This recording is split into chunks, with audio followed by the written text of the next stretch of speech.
Toyota and Lexus just broke a lot of vehicles. It's a major blunder. And if you own a 2010 to 2019 Toyota or Lexus, you might be in for a surprise. And it's not a good one.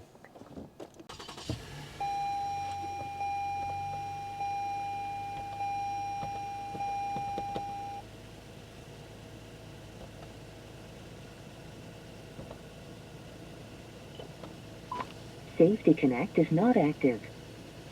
For information on setting up a new subscription or to initialize a subscription you've already set up, please press the button again within 5 seconds.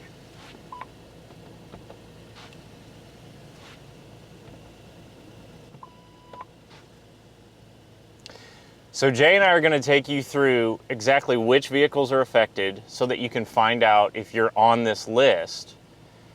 And all that's coming right up. We'll be done with it before anyone ever picks up the SOS call on the other end.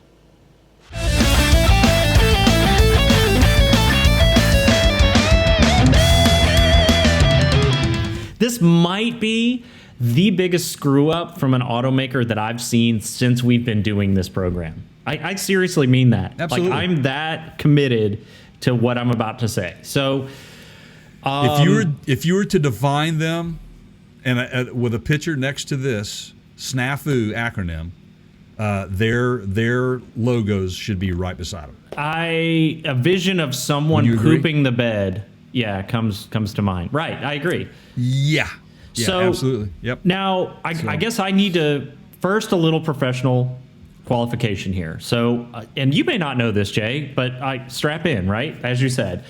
So. Yeah. Jay and I come from the automotive industry. Of the two of us, Jay has way more experience on that side than I do, but I'm familiar enough with it to know protocols and procedures at a high level, okay?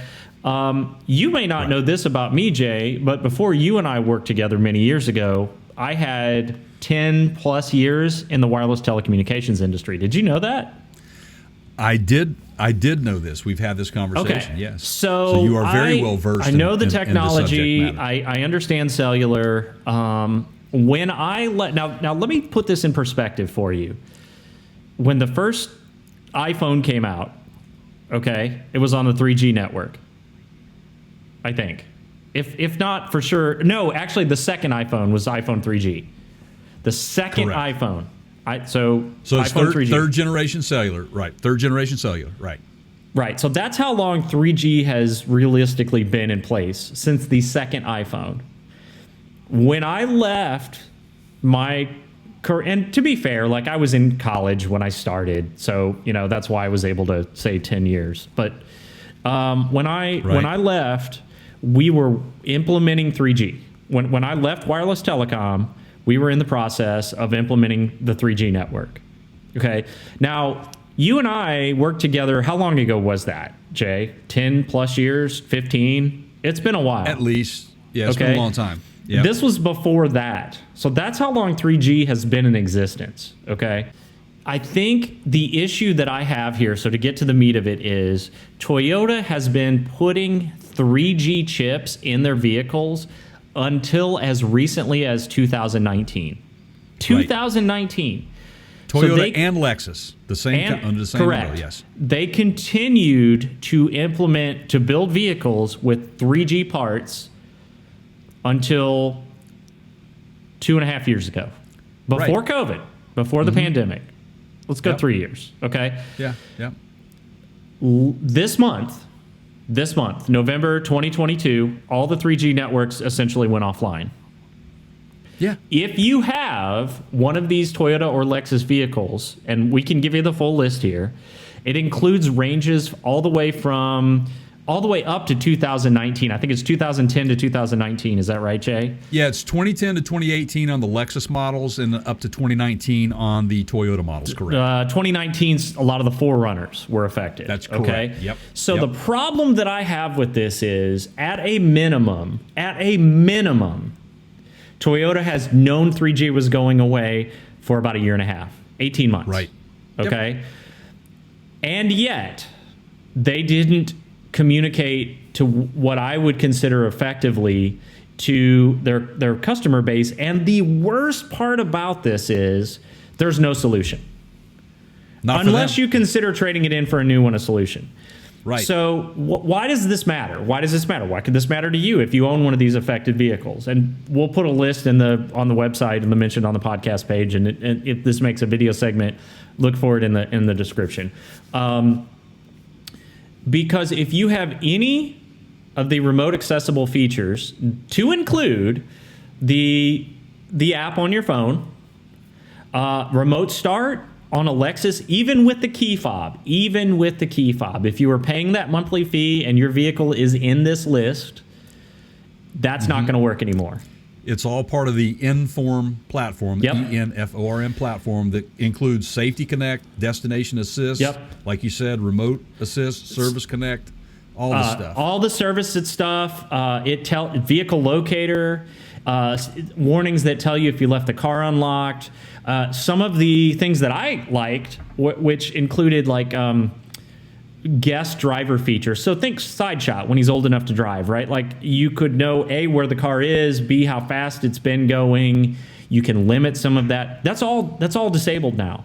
Right. And the reason this is such a blunder is because Toyota chose, even after they knew the end was coming, to continue using 3G cellular chipsets.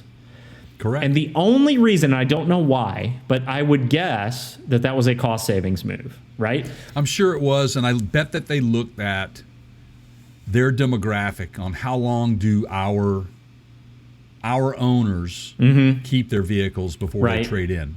But Toyota, who notoriously has a longer life expectancy, like that's one of the big, right? I mean... Right. If I've got a 2019 Toyota 4Runner at this point, I mean, we're only talking about a vehicle that's only 3 years old. Right. 3 years old, man. A 3-year-old vehicle, right. If you took a 5-year note out on a $55,000 4Runner, you're still paying for it, and you've completely lost your ability to connect remotely to that car. And the way Toyota does this, a lot of these remote start, you can't, if you're not paying them a monthly fee, you don't get that feature, okay? So this is the issue to me. Is, like on our Lexus Inform, we were paying $16 a month, right? There's a lot of revenue that Toyota is losing now because of this blunder. And my wife, by the way, she called them and she said, hey, we got a notice on the app. It's not working anymore. And they told her, well, we're not charging you anymore. And my wife said, because I coached her, do you have a solution? Is there anything we can do? I mean, I told you, Jay, I'd be willing to go and pay for a cell card upgrade if they had a swap out option. Right. No, nothing. Yeah, that's insane, think about man. the monthly revenue that they are now without it being able to get in a time where all the automotive industry thinks about is how to go back to that same remonetization well. And somebody just completely blew this. They did, man. And they're not the only ones that's fair. That chose to do this. However, the majority of manufacturers out there, for example, General Motors, they offered upgrades to 4G and 5G networks. Right. General Motors, for instance, on the they had over-the-air software updates to OnStar equipped vehicles, which keeps them connected. But they did not. They did not put legacy hardware in there that could not be upgraded as Toyota correct. did. And, you look at early 2010 Subaru vehicles, they require a physical upgrade to keep the Starlink system operating. Why can't they do a physical upgrade? Yeah. There's got to be an answer to this, man. I think on some of those Subaru covered the cost. I'm saying that I would even be willing to, I'd pay for it. Give me a paid option to go in and pay for that card replacement. I would do it. Yep. But Lexus is saying, man, that there are no available retrofit options for it. That is official. My wife got the same answer from a Lexus representative. So you're telling me, Toyota and Lexus, on a premium luxury vehicle, you chose to continue using the cheapest communication chipset you could, the least expensive, while charging a premium for the service. If that doesn't just stink to high heaven, dude, right? Yeah, it proves that not only you are ripping people off by offering a low-end version of a high-end option. Right. You know?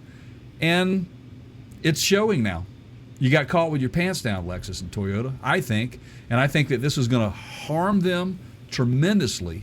They may lose some loyalty to their brands from this. So, yeah, now let's, and you guys, if you own one of these in the affected range, and let's just go ahead and tell them, do you have the Toyota list? If not, I can pull it up. I do. You ready? So on the Lexus side, it's all Lexus vehicles from 2010 to 2017, and then 2018 it includes the GX, which is a big seller for them. It is. All it's huge, vehicles in the Lexus line from 2010 to 2017 are affected by this, and the 2018 GX. On the Toyota side, Jay, what is it? So you actually have EV and hydrogen fuel cell vehicles that are affected by this. So this is your hybrid vehicles and your EVs. 2012 to 14 RAV4, 2012 to 15 Prius plug-in, 2016 to 17 Toyota Mirai. There are no retrofit options available at all. Safety Connect, 2011 to 17 Sienna, 12 to 16 Prius V, 13 to 18 Avalon, 12 to 14 RAV4, again the EV, the Prius plug-in, the Camry, 2013 to 17 Camry, 2016 to 17 Mirai, 10 to 16 Prius, 14 to 18 Highlander, 2011 to 17 Land Cruiser, and 2010 to 19 4Runner. There you have it. That's a lot of vehicles. Whoever, and I don't say this lightly, but whoever was involved in this decision on the Toyota on the corporate side, they need to be fired. Like, this is a huge blunder, and it cost that company a lot of money. This was a short-sighted decision. You know what Dalton would say? Your history. When I'm on my break, stay on it. When I'm on my break, stay on it. Yeah, stay on it. Your history. Let me say this too, and I don't know if there is any relationship to this whatsoever. Call me a conspiracy theorist. But you remember the chip shortages that we have been having? Yep. There was one manufacturer out of Japan that had a lot of chips available, and they didn't stall bringing these vehicles out in production, did they? So you kind of got to wonder, right? Yeah. That's some thought. That's something to think about. Who knows? It's crazy, this is not their first year, their 10th year, their 20th year, their third decade in business. You guys at Toyota have to know better than this. This is so bad. Absolutely. Make sure you subscribe to our channel, youtube.com/Parts Counter Gurus. Give us a like, subscribe, and stay tuned. Leave a comment. How do you feel about this? Make sure you stay tuned to our channel, because we will be bringing you some updates on this as they come to us. So thank you for listening and watching.